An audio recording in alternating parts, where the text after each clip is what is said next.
Bonsoir à vous tous, mon nom est Daniel Cloutier et j'aimerais qu'on puisse regarder la scène de Noël parce que dans quelques semaines, ça va être la fête de Noël, la naissance du Seigneur Jésus-Christ. Et puis j'aimerais qu'on puisse le comparer à l'histoire de Luc chapitre 2 où ça nous parle de la naissance de Jésus-Christ et ce que l'on voit nous autres maintenant dans nos scènes populaires de la scène de Noël. Bon, maintenant, quand on voit la scène de Noël aujourd'hui, on voit un bâtiment. C'est une étable qui est en bois. Il y a une crèche, puis une crèche est une mangeoire. Puis on voit le bébé Jésus qui est emmailloté dans la crèche. Les personnages, on voit trois rois mages, des bergers, Joseph, Marie, des anges, une étoile qui est à la cime d'un sapin.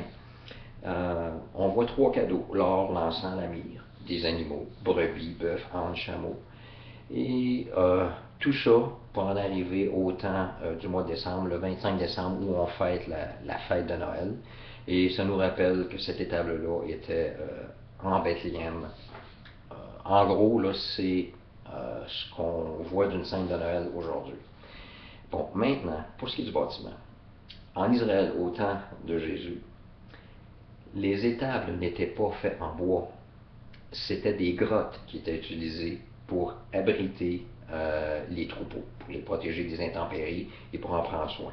Alors, c'était pas une étable de bois, c'était une grotte. Mais il y avait deux sortes de grottes qui étaient utilisées pour différentes situations. Une, comme je viens de dire, comme étable, mais d'autres comme tombeau. Et dans ces étables-là, pas ces étables-là, mais dans ces grottes-là, c'est-à-dire, excusez-moi, on plaçait des bandelettes de linge pour envelopper les corps des personnes décédées. Alors, c'est un détail extrêmement important ici, là, parce que vous allez voir plus loin. Alors, pour ce qui est du bâtiment, on parle d'une grotte et non pas d'une étable en bois.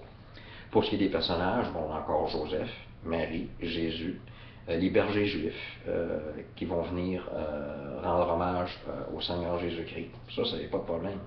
Mais trouvez-moi dans le passage de Luc chapitre 2 où on voit les mages. On ne voit pas de mages ici. Les mages, on les retrouve dans Matthieu chapitre 2 et c'est complètement une autre situation. C'est 2 ans plus tard. Alors, pour la naissance là, de Jésus-Christ, il n'y a pas de mages, encore moins, ça ne nous dit pas qu'ils sont 3, et encore moins, ça ne nous dit pas qu'ils sont rois. Ça nous dit tout simplement qu'ils sont mages, et mages dans le sens d'astrologues. Alors, c'est des astrologues babyloniens qui n'ont jamais rencontré les bergers juifs parce que il y a eu un espace de 2 ans entre ces deux groupes-là. Pour ce qui est des cadeaux que les mages ont apportés, bon, ben, on voit que ça n'a plus sa place à la soirée, la naissance de Jésus. Là, je ne suis pas en train de dire qu'on ne doit pas se faire de cadeaux, c'est pas dans ce sens-là.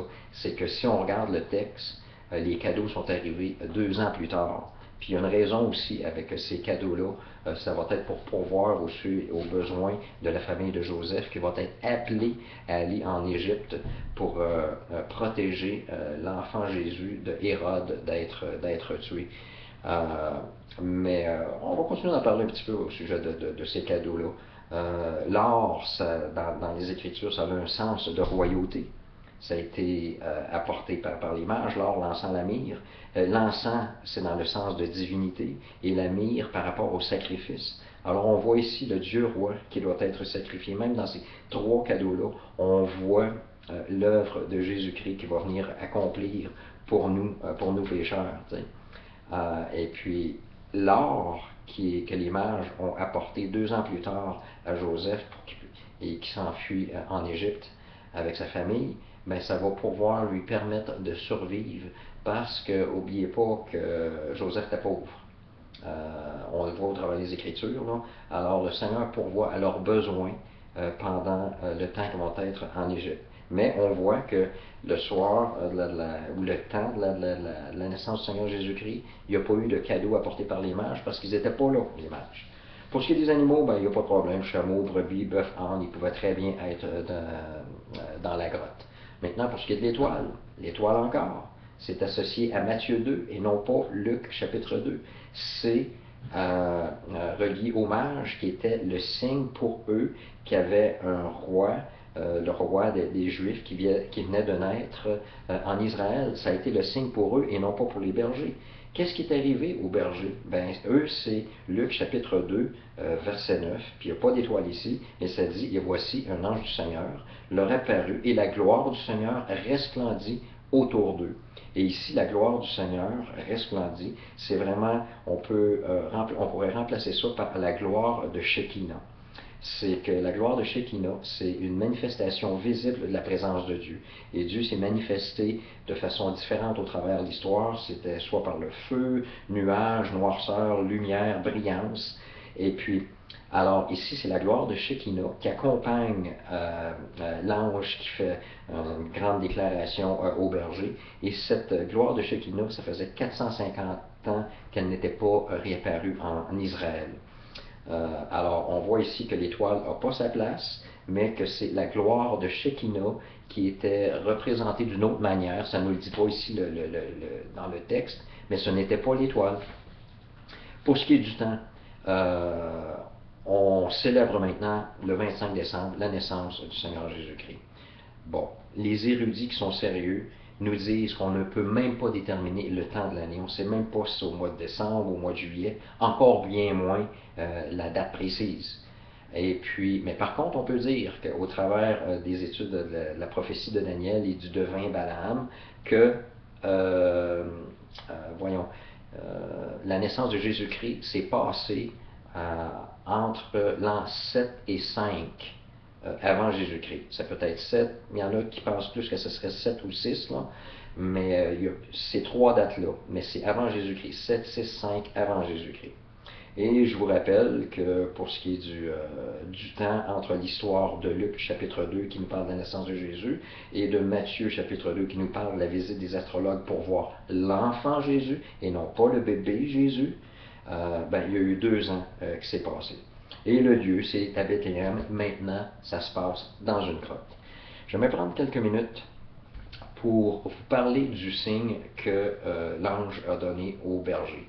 Ça se trouve dans Luc chapitre 2, verset 12. L'ange dit, « Et voici à quel signe vous le reconnaîtrez. Vous trouverez un enfant emmailloté et couché dans une crèche. » Bon, premièrement, couché dans une crèche, ça donnait déjà une direction au berger. Parce qu'une crèche se retrouve dans une étable, et les étables de ce temps-là, c'était une grotte. Alors, ce n'était pas un bâtiment. Alors, tout ce qui était comme bâtiment dans la ville, relié, qui n'était pas une grotte, était mis de côté. Alors, il y a déjà un petit peu plus de définition ici.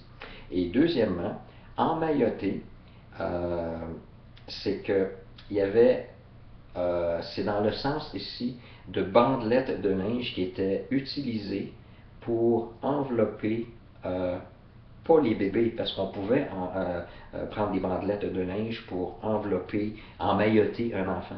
Mais ici, c'est dans le sens. Puis vous vous rappelez qu'au début, je vous ai dit que dans certaines grottes, ils plaçaient des bandelettes de linge pour envelopper les corps des personnes qui étaient mortes.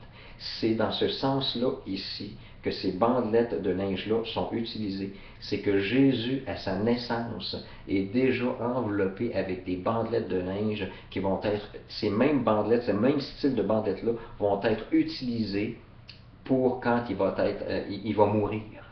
Alors c'est incroyable que le Seigneur Jésus-Christ nous dit, juste au travers de sa naissance, de la manière dont il est emmailloté, le but de sa naissance, il naît pour mourir. C'est que le Sauveur du monde qui doit mourir sur la croix. C'est déjà là, les mages, quand ils ont fait leur recherche pour trouver l'enfant Jésus, c'est que, puis comment l'enfant Jésus a pu être emmailloté avec ces bandelettes de linge-là, c'est que, mettez-vous en contexte, c'est que Joseph a trouvé une grotte qui était une étable, mais là, il y avait besoin de bandelettes pour envelopper ce petit enfant-là. Il n'y avait pas autre chose. Il a sûrement été dans une grotte qui était comme un tombeau, a pris ces bandelettes-là, est revenu. C'est des suppositions, là, mais ça fait logique, là, et enveloppé son enfant, le bébé Jésus, avec ces bandelettes-là, mais c'était des bandelettes qu'on aurait dû utiliser pour quand quelqu'un est embaumé, probablement, là, dans ces grottes-là. Ça fait qu'on voit que ici, il n'y a pas de détail qui est laissé au hasard. Même là, le Seigneur donne le but clair, net et précis de sa venue sur la terre. C'est qu'il vient pour sauver l'humanité, pour nous libérer de notre péché, pour qu'on puisse avoir le pardon de Dieu sur nos vies et qu'on puisse être réconcilié avec Dieu, avoir une vie nouvelle et de pouvoir recommencer avec une nouvelle création en dedans de nous autres. Et ça va se prolonger jusque dans l'éternité. Alors, si on fait un petit survol de notre scène de Noël qu'on devrait voir aujourd'hui, on devrait voir des animaux de la ferme, un style de grotte, ce serait possible de faire ça, voir la Sainte Famille, Joseph, Marie et Jésus. Jésus qui est couché dans une mangeoire, ça, pas de problème. Emmailloté dans une couverture ou dans des bandelettes de lin, ça c'est plus difficile à définir la signification, là, mais on sait maintenant que c'est des bandelettes qui étaient utilisées pour envelopper les personnes décédées. Et puis on pourrait voir des bergers. On ne devrait pas voir de bâtiments en bois. On ne devrait pas voir de mages. Pas d'étoiles, pas de cadeaux. Et que, par contre, ce qui serait intéressant, c'est qu'il y ait quelqu'un qui a un projet qui est à cœur de faire deux scènes. Une scène du temps des bergers et une scène du temps des mages, et de faire un genre de panneau qui dit un espace de 2 ans entre le bébé Jésus et l'enfant Jésus. Ça, ce serait un projet génial, et puis ça serait probablement biblique là, sur toute la ligne. C'est pas la fin du monde, là, les scènes de Noël, de la manière dont on les représente aujourd'hui, mais quand on regarde le texte, c'est bon de voir, bon ben écoute, pourquoi pas s'en tenir au texte et de faire ça, puis on peut encore très bien faire notre scène de Noël, et puis on peut encore très bien célébrer ça le 25 décembre, et même donner encore plus de gloire au Seigneur Jésus-Christ.